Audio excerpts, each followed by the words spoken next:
ابو مالک رضی اللہ تعالیٰ عنہ کو چور پڑ گیا، صحابی ہیں، طائف سے آ رہے تھے، راستے میں چور پڑ گیا، کہنے کہ میرا مال لے لے، مجھے کیا کرے گا؟ کہا نہیں، تجھے بھی قتل کروں گا، ورنہ تو جا کے عمر کو میری شکایت لگائے گا، میں پکڑا جاؤں گا۔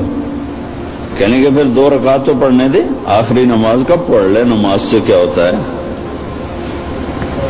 نماز سے کیا ہوتا ہے؟ نماز پڑھی، 2 نفل پڑھے، یا ودود یا ذا العرش المجید یا فعالا لما یرید۔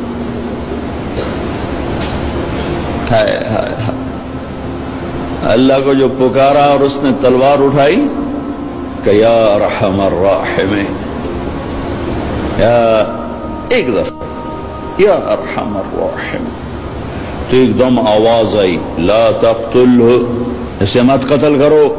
اس نے ادھر دیکھا ادھر دیکھا، کوئی ہے؟ کوئی بھی نہیں۔ تو اس نے پھر تلوار اٹھائی، انہوں نے کہا یا ارحم الراحمین۔ پھر ایک آواز آئی لا تقتل، مت مارو۔ پھر اس نے ادھر دیکھا ادھر دیکھا، کوئی نظر نہیں آیا۔ پھر انہوں نے تلوار اٹھائی کہ یا ارحم الراحمین۔ تو ایک دم ایک سوار ظاہر ہوا گھوڑے پر، اس کے ہاتھ میں نیزہ تھا، تو اس نے آتے ہی سیدھا اس کے سینے کے پار کیا، وہ چور گر اور اس کے جسم کو آگ لگی، راکھ بن گئی۔ ابو مالک رضی اللہ تعالیٰ عنہ فرمانے لگے میرے بھائی کون ہو؟ اللہ نے میری مدد کی تیرے ذریعے سے۔ یہ نہیں کہا کہ تو نے میری مدد کی، کہا اللہ نے میری مدد کی تیرے ذریعے سے۔ تو انہوں نے فرمایا ارے میرے دوست، جب تو نے اللہ کو پکارا فَكَانَتْ لِأَبْوَابِ السَّمَاءِ قَعْقَعًا، جب تو نے کہا یا ودود یا ذا العرش المجید، جب تو نے یا ارحم الراحمین کہا تو 7 آسمان کے دروازے لرز اٹھے، کانپ اٹھے۔ جب تم نے دوبارہ پکارا تو آسمان کے فرشتوں میں چیخ و پکار مچ گئی۔ جب تم نے تیسری دفعہ پکارا تو میرے اللہ نے کہا کون ہے میرے بندے کی مدد کے لیے تیار؟ تو میں نے عرض کی یا اللہ میں تیار ہوں، کہ میں 7ویں آسمان کا فرشتہ ہوں۔ جب اس نے پہلی دفعہ تم پہ تلوار اٹھائی تو میں نے 7ویں آسمان سے پکارا لا تقتل، مت مارنا۔ جب اس نے دوسری دفعہ تلوار اٹھائی تو میں پہلے آسمان پہ پہنچ چکا تھا اور میں نے کہا لا تقتل، مت مارنا۔ اور جب اس نے تیسری دفعہ تلوار اٹھائی تو میں تیری مدد کو پہنچ چکا تھا۔ اور جو بھی اللہ کو ایسے پکارے گا اللہ اس کی مدد کو آئے گا۔ ایک آدمی نے دروازے کھلوا لیے، 50 لاکھ آدمی دروازے کیوں نہیں کھل رہے؟ او بھائیو، ایک ہو پکارنے والا، عرش ہل جاتا ہے۔ یہاں 1 کروڑ پکار رہے ہیں،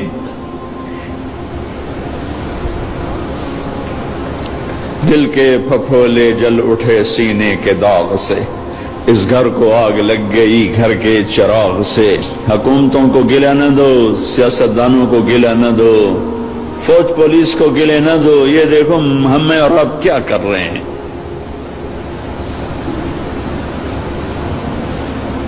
90% پاکستانی نماز نہیں پڑھتے، پاکستانی جھوٹ بولتے ہیں، دھوکہ دیتے ہیں، فراڈ کرتے۔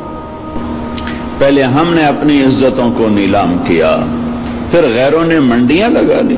پہلے ہم نے مسلمان کی عزت کو داغدار کیا، پھر غیر خریدار بن گئے۔ غیروں کو گلہ نہ دو، تو ادھر ادھر کی نہ بات کر، یہ بتا کہ قافلہ کیوں لوٹا، مجھے راہزنوں سے گلہ نہیں، تیری راہبری کا سوال ہے۔ جب کبھی امت تھی تو راجہ داہر کے ڈاکوؤں نے ہمارا قافلہ لوٹا۔ ایک لڑکی نے کہا یا للحجاج، حجاج ظالم، کوئی ہماری تاریخ کا اچھا انسان نہیں، ہماری تاریخ کا کوئی قابل ذکر انسان نہیں، ظالم۔ یا للحجاج، اے حجاج تو کہاں ہے؟ بصرے کا، عراق کا گورنر تھا. چند لوگ جان بچا کے بھاگ نکلے تھے. وہ پہنچے تو انہوں نے حجاج سے کہا کہ ایک لڑکی نے یوں پکارا تھا.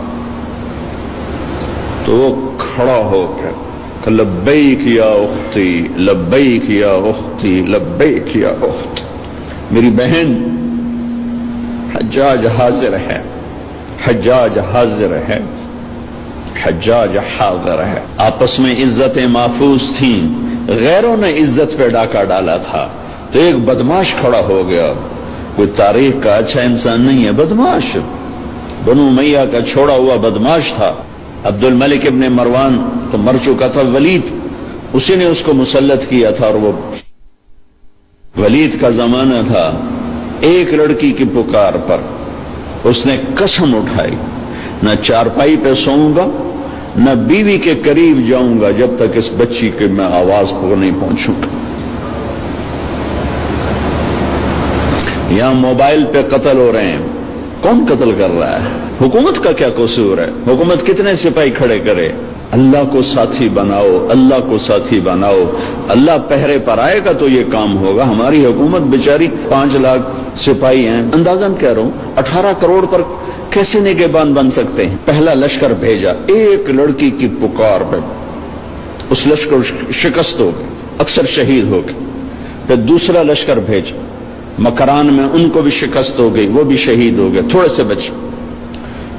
تیسرے لشکر کے لیے ولید بن عبد الملک کے نے اجازت نہ دی، کہا میں نہیں اجازت دیتا، اتنا تو نے میرا نقصان کر دیا. 2 لشکر تباہ کر دیے ایک بچی کے پیچھے. حجاج نے کہا کہ مجھے برائے مہربانی اس دفعہ آپ اجازت دے دیں، جتنا خرچہ میں خزانے سے لوں گا اس سے دگنا میں خزانے میں واپس کروں گا. تو پھر دوبارہ 4000 کا لشکر تیار کیا اور محمد بن قاسم اپنے بھتیجے کو امیر بنایا، 17 سال کا نوجوان، اور اس کو روانہ کیا. اور اللہ نے اس کے ذریعے سے محمد بن قاسم میرے ضلع ملتان تک داخل ہوا. 92 ہجری میں ملتان میں داخل ہوا، اور مکران سے ملتان تک 1 لاکھ انسانوں نے کلمہ پڑھا. اس کے خلوص پر، اس کے اخلاق پر، اس کے ایمان پر. ایک بچی کی فریاد پر حجاج جیسا تڑپ اٹھا تھا. آج کروڑوں بچیوں کی فریاد ہے. لیکن مصیبت یہ ہے کہ ان کروڑوں کی عزتوں سے کھیلنے والے یہودی نہیں ہیں، مسلمان ہیں. تم اللہ کے قانون سے ٹکراتے ہو، پھر کہتے ہو اللہ ہماری مدد نہیں کرتا. اللہ کدھر؟ اللہ تو ہے. نحن اقرب الیہ من حبل الورید، ہم تیری شارخ سے زیادہ قریب ہیں، پر تو جاری تو لگا. ممبر نے بھی آگ برسائی ہے، ممبر نے بھی نفرت کو پھیلایا. یہ جگہ تو محبتوں کے بانٹنے کی تھی، محبتوں کو تقسیم کرنے کی تھی، لیکن ہم محروم ہو گئے.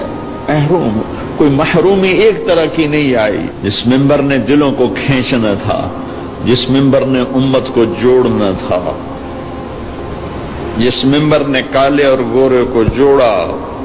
میرے نبی کے آخری جملہ ہے خطبہ عرفات کا، لا ترجعوا بعدی کفارا یضرب بعضکم رقاب بعض. میرے بعد کافر نہ ہو جانا، ایک دوسرے کی گردن کاٹتے پھرنا. اور سننا ولا تسودوا وجہی یوم القیامہ، قیامت کے دن مجھے شرمندہ نہ کرنا اللہ کے ساتھ. کلاس کے بچے فیل ہو جائیں تو استاد شرمندہ ہو رہا ہوتا ہے، چاہے استاد نے پوری محنت کی ہو، وہ شرمندہ ہو رہا ہوتا ہے کہ میری کلاس فیل ہو گئی. اگر آج کوئی مسلمان ہے ہی نہیں، میرے نزدیک آپ کافر، آپ کے نزدیک میں کافر، ان کے نزدیک وہ کافر، ان کے نزدیک وہ کافر، تو پھر مسلمان ہے کون؟ اگر یہ سارے ہی کافر ہیں تو میرے نبی کہہ رہے ہیں لا تسودوا وجہی یوم القیامہ، دیکھو مجھے قیامت کے دن شرمندہ نہ کرنا، رسوا نہ کرنا. میں یہود کا گلہ کیا کروں کہ وہ ہمارے گلے کاٹ رہے ہیں، میں ان کا کیا کروں جو روز کراچی میں لاشیں گرا رہے ہیں. وہ یہودی ہیں جو پنجاب میں لاشیں گرا رہے ہیں، جو سرحد میں لاشیں گرا رہے ہیں، جو سندھ میں لاشیں گرا رہے ہیں، جو بیویوں کے منہ پہ تیزاب پھینک کے انہیں دردناک عذاب میں مبتلا کر رہے ہیں. یہ یہودی ہے؟ عیسائی ہے؟ جہیز نہ لانے پر بچی کو جلا رہے ہیں، یہ یہودی ہے؟ بیٹی پیدا ہونے پر اس کے منہ پہ تیزاب. پڑھو اخبار کی خبریں. میرے اپنے علاقے کا واقعہ ہے، خاتون آئی، چہرہ جلا ہوا، دیکھا نہیں جا رہا تھا، بیٹے کا بھی اس کا. کیا ہوا؟ کہا یہ میرے مرد میرے اتنے تیزاب سڑ چھڑے. مرد ہمارے یہاں خامد کو کہتے. یہ تیزاب ڈالنے والا یہودی تھا.